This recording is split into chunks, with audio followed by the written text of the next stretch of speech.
5 mistakes every Erasmus Mundus enthusiast make in their motivation letter. Bonjour à tous et bienvenue dans mon nouvelle vidéo. Hello champions. In this video, I'll talk to you about 5 mistakes that most of the students make in their motivation letter when applying for the Erasmus Mundus, because it is different from applying for other programs or other master's level programs. But they do often don't realize that it is different than others, and they often carry those other values from the other programs or other graduates programs that they are applying for, and they carry those values which conflict with the Erasmus Mundus itself, and often they make these mistakes. So I will clarify you about 5 mistakes I have often pointed out in my students when I review their motivation letters. So let's get started.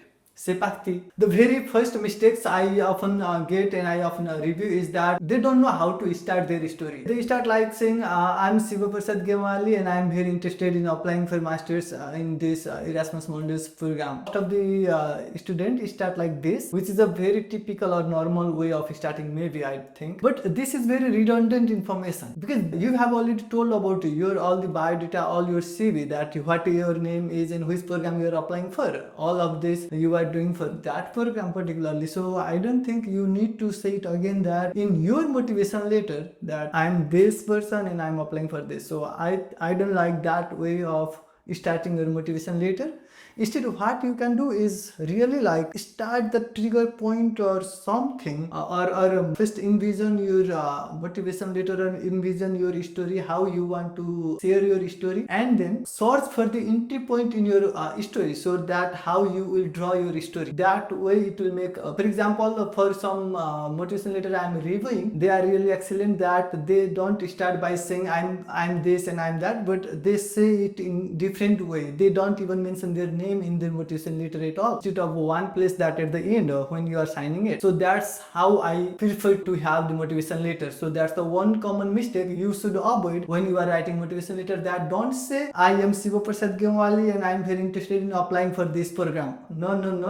The second thing is that the chronology. Most people don't know their story, or they don't know what they are trying to show to be different or to stand out in the crowd. That's the every time whoever comes to me asking like how can they ask me about my motivation letter, that if I can give them, or they ask me about those 15 motivation letters that I collected from my friends, if I can provide them, and they said to me that they want them to get some reference or to get some idea. Others letter or others story will not help you write your story, because it's your story and it does not gives you the way, because it's your story and you have all the responsibility to make it in your own way. So that's the thing, that you first have to look at yourself and then try to draw your way, like why you are destined to be in that program. Just imagine all the way through you, like how you grown up, how you did your high school, how you come to the engineering, how you have done all those achievements or whatever you have done in your past. So that, and make some chronological orders or some kind of a story plot line that is now driving you to this program. So this is how you should be trying to convince them or the selection committee that you are the person who is best fit for their program. So if you are not sure on your own self that what you are trying to express or expose, then they will not get your idea. So that's the very essence that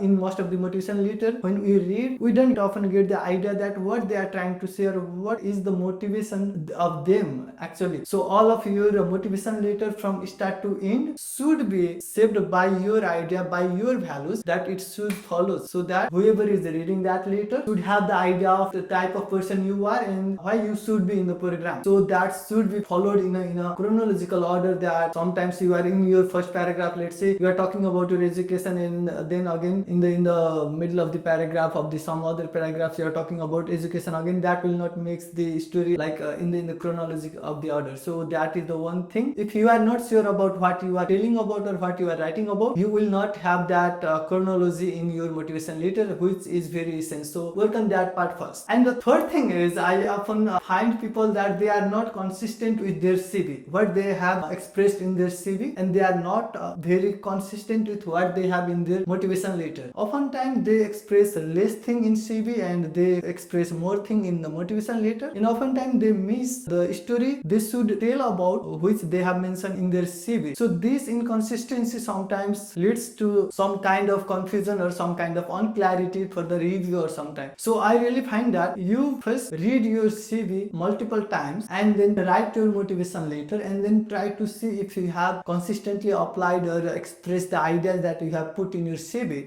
For example, it can be some extracurricular activities that you have performed as a leadership, or some kind of leading your classes, or organizing some group work, leading the teams, or doing some extraordinary things that you have mentioned in your CV, or you haven't mentioned in your CV but you have mentioned in your motivation letter. Your motivation letter is your backbone that will support your ideas in a storyline, but your CV is the one which will be providing the proof of it, or providing a way of assurance to it. So these two must be aligning with each other and must be consistent with each other. Okay, just a quick note that I have started student.kailaba.com, where I will help you review your letter. You can visit this website and log in, and then you can upload your CV and motivation letter. I need your CV and motivation letter to review your motivation letter, because I need to know whether you are consistent with your CV or not. And if you are not consistent with your CV in your motivation letter, then these two will kind of create some friction. So make sure that you are on pace with your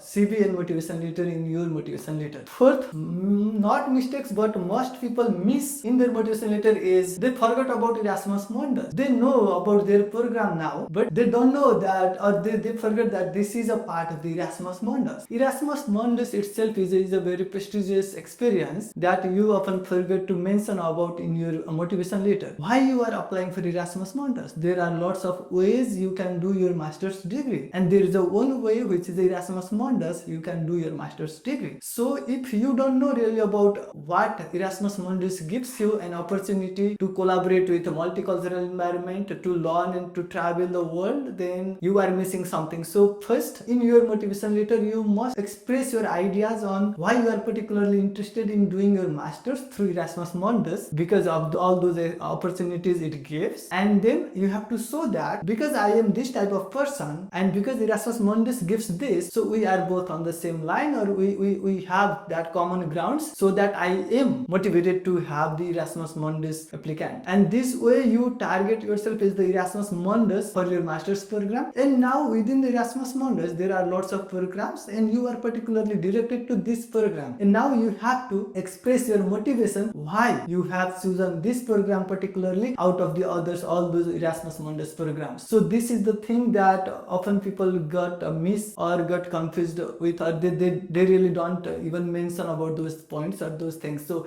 you have to be careful about that. This Erasmus Mundus motivation letter is not similar to other kind of cover letter or motivation letter to when you apply for the other kind of the program. It is very specific to the Erasmus Mundus experience and opportunities it gives you. So be sure on that you don't miss it. And then the last part is that every time when we write about motivation letter, we now talk about our future goals, future career perspective, or future ideas of what we want to achieve. And at that time, I'm reading lots of letters from Nepal and from Nepali students, and what they promise is that they want to give back to the community. They want to do this, do that, and then that. Like the idea is very, very big, and we know that he is not saying it from his heart. He is somewhat trying to convince some people that he will do this, but he himself knows clearly that he is not even going to do that, or even think of it after he crosses or whatever that, after finishing the motivation letter. And I'm contradictory to that idea that Erasmus Mundus programs are approved or are organized or constituted every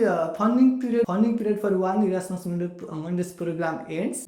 It does not renew the program itself, but it renews in a new form with the new ideas or new syllabus or new target for the new kind of persona they want to create out of the program. So why do they change or update their curriculum? Why do they change the program itself? Is because Erasmus Mundus programs are designed to help and produce human resources, produce the talented people to tackle the challenges in the Europe, and so that they will help societal and labor market net, so that they will help to reduce the societal and market labor needs, and then they will prepare the workforce to have that labor needs. And for that, you don't need to promise that you will get back to this or do that or that, which are kind of unrealistic for you. So think on this way, that what you will really do or what you want really to do, but instead you have to present your ideas in aligning with the objective of the Erasmus Mundus programs.